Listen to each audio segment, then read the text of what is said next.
नमस्कार दोस्तों, प्रकाश खबर चैनल के एक और नए लेटेस्ट अपडेट में आप सभी का एक बार फिर से स्वागत है। दोस्तों, तो आप सभी को पता होगा कि मैंने पिछले वीडियो में ईपीएफओ की ओर से 111वीं कम्युनिटी मीटिंग है उसकी जानकारी दी थी। उसको लेकर अभी ईपीएफओ की ओर से यहाँ पर है वो एक लेटर पैड जारी कर दिया गया है। ये लेटर 19 जनवरी 2025 को 1:13 पर है वो जारी कर दिया गया है। इसमें क्या कुछ 111वीं मीटिंग में यहाँ पर है वो निर्णय लिए गए हैं, तो इसी को लेकर हम चर्चा करने वाले हैं। तो वीडियो को शुरू से लेकर लास्ट तक जरूर देखें। और वीडियो को शुरू करने से पहले आपसे एक छोटी सी रिक्वेस्ट है कि यदि चैनल पर नए हो तो चैनल को सब्सक्राइब करके बेल आइकन को ऑन कर दीजिएगा। अब करते हैं वीडियो की शुरुआत। ईपीएफ कार्यकारिणी समिति की है वो 111वीं बैठक की सदस्य में सेवा में प्रमुख सुधारों और समर्थों के पर ध्यान केंद्रित किया गया। पेंशन की प्रक्रियाओं को वैकल्पिक विवाद समाधान तंत्र, शिकायत निवारण पहलों को प्रगति को लिए यहाँ पर है वो प्रमुख निर्णय ले गए। ईपीएफओ के केंद्रीय न्यासी बोर्ड की कार्यवाही समिति यहाँ पर है वो 111वीं बैठक 18 जनवरी 2025 को यहाँ पर की गई थी। नई दिल्ली में ईपीएफओ मुख्यालय के सचिव श्रम एवं रोजगार मंत्रालय सुश्री सुमिता डावरा के अध्यक्षता में ये मीटिंग हुई थी। बैठक में ईपीएफओ की सीपीएफ श्री यहाँ पर है वो रमेश कृष्ण मूर्ति एवं श्रम एवं रोजगार मंत्रालय के वरिष्ठ अधिकारी, नियोक्ताओं और कर्मचारियों के प्रतिनिधि में ये यहाँ पर है वो शामिल हुए थे। और इसी को लेकर बैठक में महत्वपूर्ण एजेंडा पर है वो मुद्दों पर चर्चा की गई। केंद्रीय आरटी सक्षम प्रणाली की यहाँ पर है इस पर जो कि 2.05 पे कार्यान्वयन की प्रगति पर है। और दूसरी यहाँ पर इस मुद्दे पर हुई थी कि उच्च वेतन की पेंशन की स्थिति है उसके बारे में क्या कुछ है। और तीसरा पॉइंट यहाँ पर था वैकल्पिक विवाद समाधान तंत्र में है वो प्रस्ताव किस प्रकार है वो पारित करना रहता है उसके बारे में होता है। और चौथा यहाँ पर है वो डीपीएफओ के क्षेत्रीय कार्यालयों को प्रशासनिक और वित्तीय शक्तियों का हस्तांतरण के लिए हुआ था।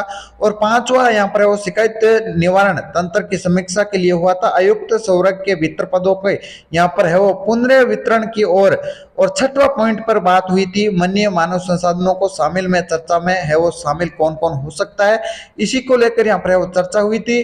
तो अब हम बात करने वाले हैं सबसे पहले यहाँ पर है वो सीआईटीएस यानी कि 2.01 कार्यान्वयन किस प्रकार होता है। और इसमें समिति ने है वो सीआईटीएस 0.2 के कार्यान्वयन कैसे यहाँ पर है वो प्रगति को स्वीकार करने के लिए बड़े पैमाने पर है वो डेटा का यहाँ पर समेकन अभ्यास पर ध्यान दिया, जो कि वर्तमान डेटाबेस के यहाँ पर वो समांकित करेगा और स्वदेशियों के खातों के लिए यूएनए आधारित खाता वहीं है वो सुविधा प्रदान करेगा। इसी प्रकार निधियों तक है वो तेजी से है वो पहुंच कर और दावों को प्रसंस्करण की अनुमति देगा।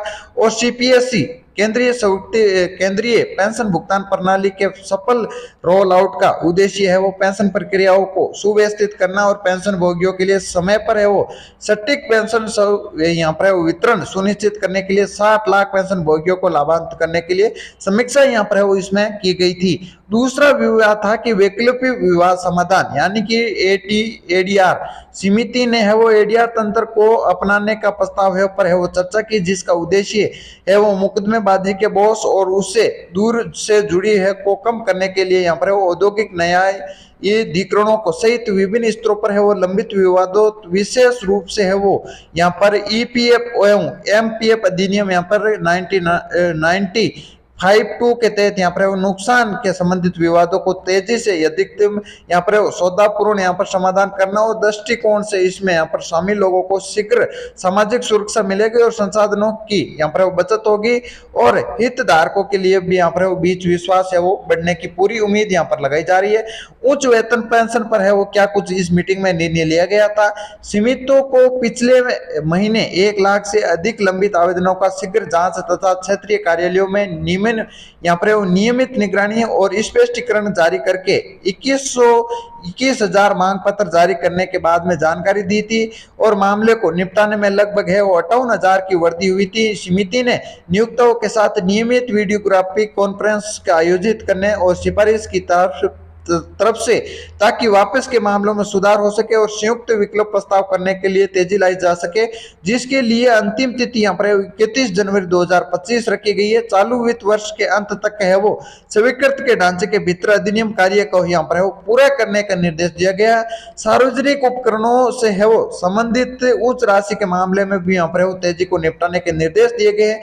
शिकायत का निवारण है वो किस प्रकार होगा, अगला यहाँ पर बहुत ही महत्वपूर्ण यहाँ पर यह टॉपिक पर चर्चा की गई है। ऐसी यहाँ पर है वो ईसी ने सेवा वितरण को बढ़ाने की प्रक्रियाओं को सुव्यवस्थित करने और स्वदेशियों की कठिनाइयों को कम करने के लिए शिकायत निवारण प्रक्रिया में सुधार के लिए योजना की समीक्षा यहाँ पर की गई। ईपीएफओ में अक्सर आने वाली शिकायतों के विश्लेषण से आम समस्याओं की पहचान और वर्गीकरण हुआ और सुधार प्रक्रिया का उद्देश्य इन समस्याओं के मूल कारण है और संशोधित करना और प्रणालीगत सुधारों के माध्यम से इन मुद्दों का हल करना।